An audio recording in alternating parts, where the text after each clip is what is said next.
യബ്ന ആദം, ആദമിന്റെ സന്തതിയെ, ലം അൻസ റിസ്ഖ മൻ ലം യഅ്ബുദ്നി. ഇത് വല്ലാത്തൊരു വാക്കാണ്. എന്നെ അനുസരിക്കാത്തവർക്ക് ഭക്ഷണം കൊടുക്കാൻ ഞാൻ മറന്നിട്ടില്ലല്ലോ. അഫ അൻസ റിസ്ഖ മൻ അബദനി, എന്നെ അനുസരിച്ചവർക്ക് ഭക്ഷണം കൊടുക്കാൻ ഞാൻ മറക്കോ?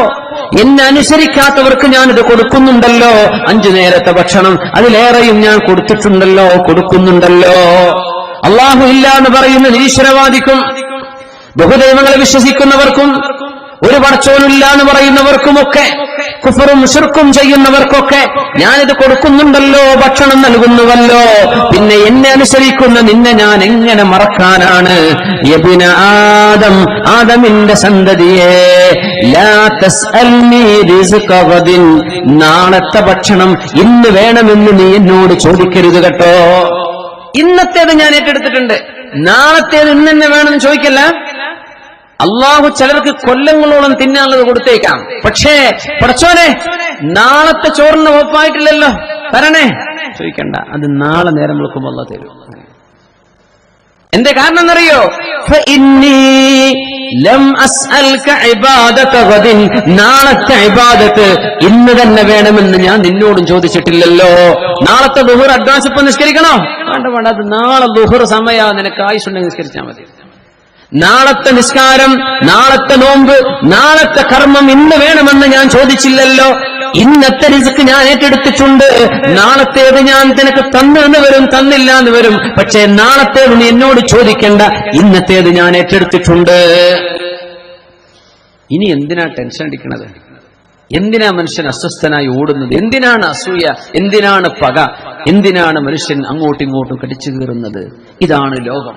നമ്മൾ ജീവിക്കുന്ന ലോകം ആകത്തുക ഇതാണ്. എങ്ങനെ തലകുത്തി മറിഞ്ഞാലും അള്ളാഹുവിന്റെ ഖളായിലേക്കാണ് തിരിച്ചു വരുന്നത്. ഇത് വിശ്വസിക്കുമ്പോഴാണ് ഈമാൻ കാര്യങ്ങളിൽ അവസാനത്തേത്, ഈമാൻ കാര്യങ്ങളിൽ അവസാനത്തേത് അൽ ഈമാനു ബിൽ ഖദരി ഖൈരിഹി വശർരിഹി മിനല്ലാഹ്. നമ്മൾ ഇസ്ലാം കാര്യത്തിൽ 5-ാമത്തേത് ഹജ്ജിനെ കുറിച്ച് സൂചിപ്പിച്ചു. ഈമാൻ കാര്യം അവസാനത്തേതാണിത്. അൽ ഖദരി ഖൈരിഹി വശർരിഹി മിനല്ലാഹ്. അല്ലാഹുവേ, നീ വിധിക്കുന്നത് അത് ഖൈറോ ഷർറോ ഞാൻ പൊരുത്തപ്പെട്ടു റബ്ബേ. മക്കൾ തരാത്തവര്, മക്കളില്ലാത്തവര് ആശ്വസിക്കിൻ. പറയിപ്പിക്കുന്ന മക്കളോ നാണം കെടുത്തുന്ന മക്കളോ കിട്ടുന്നതിനേക്കാളും ഒക്കെ ഖൈർ അതില്ലാതിരിക്കലല്ലേ. അള്ളാഹു ഒരു പക്ഷേ മക്കളില്ലാത്തതാണ് എനിക്ക് ഖൈറെന്ന് വെച്ചിട്ടുണ്ടായേക്കാം. അങ്ങനെ ചിന്തിക്കണം എന്നാണ്.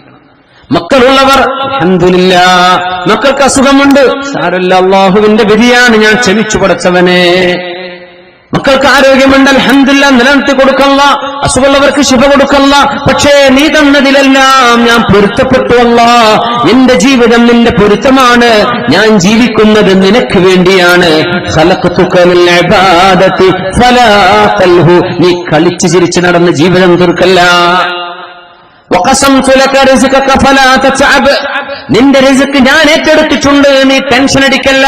ഇത് അല്ലാഹുവിന്റെ പരിശുദ്ധമായ ഹദീസിൽ, ഖുദ്സിയായ ഹദീസിൽ അഷ്റഫുൽ ഖൽഖ് റസൂലുള്ളാഹി സ്വല്ലല്ലാഹു അലൈഹി വസല്ലം ഇങ്ങനെ നമ്മളങ്ങ് ജീവിച്ചാൽ മനസ്സിന് ആശ്വാസം വരും, റൂഹിന് സമാധാനം വരും, ശരീരത്തിന് സമാധാനം വരും.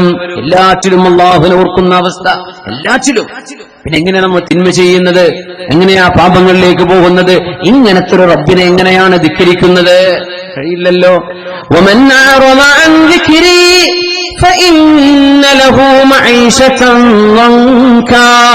ഈ അല്ലാഹുവിനെ മനസ്സിലാക്കാതെ ആരെങ്കിലും ജീവിക്കുകയാണെങ്കിൽ അവരുടെ ജീവിതം സങ്കുചിതമാണ്. മനസ്സിൽ സമാധാനം ഉണ്ടാവില്ല. ദിക്ർ ചൊല്ലുന്നവന് സമാധാനമുണ്ട്, സുബ്ഹാനല്ലാഹ് പറയുന്നവന് അതുണ്ട്. അല്ലാഹുവിനെ ഓർക്കുന്നവർക്ക് സമാധാനമുണ്ട്. അല്ലാഹുവിനെ ഓർക്കാതിരുന്നാൽ എന്ത് സംഭവിക്കുമെന്നാണ് ഈ ആയത്തിന്റെ സാരാംശം.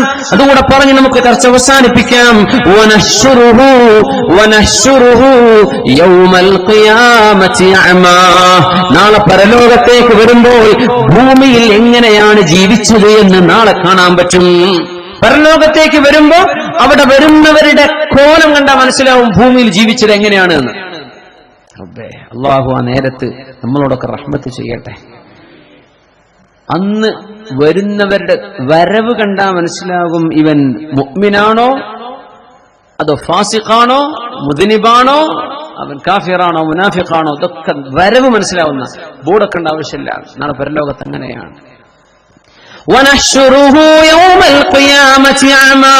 ചില ആളുകൾ അന്ന് കണ്ണ് കാണാതെയാണ് പരലോകത്തേക്ക് വരുന്നത്, കണ്ണ് കാണുന്നില്ല.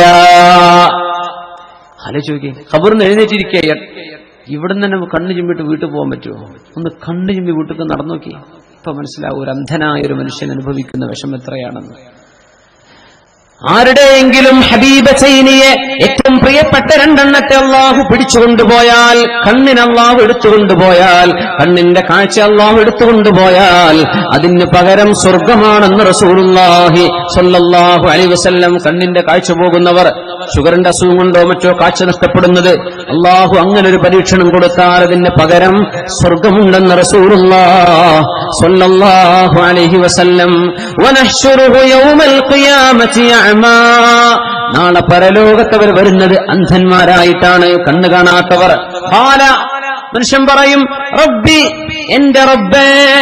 ആ വിളിയോ ദുനിയാവിൽ അല്ലാഹുവിനെ വിളിച്ചിട്ടില്ല, അല്ലാഹുവിനെ അറിഞ്ഞിട്ടില്ല, നാളെ അവൻ അറിയും. റബ്ബി, പടച്ചവനെ, ലിമ ഹശർതനി അഅമാ വഖദ് കുൻതു ബസീറാ, എനിക്ക് കണ്ണിന്റെ കാഴ്ചയുണ്ടായിരുന്നല്ലോ, നീ എന്തേ എന്നെ അന്ധനായി പുനർജീവിപ്പിച്ചത്? നീ എന്തേ എന്നെ അന്ധനാക്കിയത്? എനിക്ക് കാഴ്ച ഉണ്ടായിരുന്നല്ലോ ഭൂമിയിൽ. ഖാല കദാലിക, അതങ്ങനെയാവാൻ കാരണം അസത്ക ആയാതുനാ ഫനസീതഹാ, എന്റെ ദൃഷ്ടാന്തങ്ങൾ നിന്നെ ഓതി കേൾപ്പിക്കപ്പെട്ടപ്പോൾ നീ അത് മറന്നു കളഞ്ഞില്ലേ? വകദാലികൽ യൗമ തുൻസാ, നീ എന്നെ മറന്നില്ലേ, അതുകൊണ്ട് നിന്നെ ഞാൻ മറന്നിരിക്കുകയാണ്, നീ മറക്കപ്പെടുകയാണ് ഇവിടെ. അല്ലാഹു കാത്തുരക്ഷിക്കട്ടെ. വകദാലിക നജ്സി മൻ അസ്റഫ്, ദുനിയാവിൽ വഴിപെട്ടി ജീവിച്ചവർക്ക് നാം കൊടുക്കുന്ന ശിക്ഷ അതാണ്. വലം യുഅ്മിൻ ബിആയാതി റബ്ബിഹി, അല്ലാഹുവിന്റെ ദൃഷ്ടാന്തങ്ങൾ വിശ്വസിക്കാതെ ജീവിച്ചവരെ ഇങ്ങനെയാണ് നാം കൊണ്ടുവരുന്നത് അന്ധന്മാരായിട്ട്. വലഅദാബുൽ ആഖിറതി അശദ്ദു വഅബ്ഖാ, ആഖിറത്തിന്റെ ശിക്ഷ ഏറ്റവും ഭയാനകവും എന്നെന്നും നിലനിൽക്കുന്ന ശിക്ഷയുമാണ്. അല്ലാഹുവേ, ഞങ്ങളെ കാത്തുരക്ഷിക്കണേ തമ്പുരാനേ.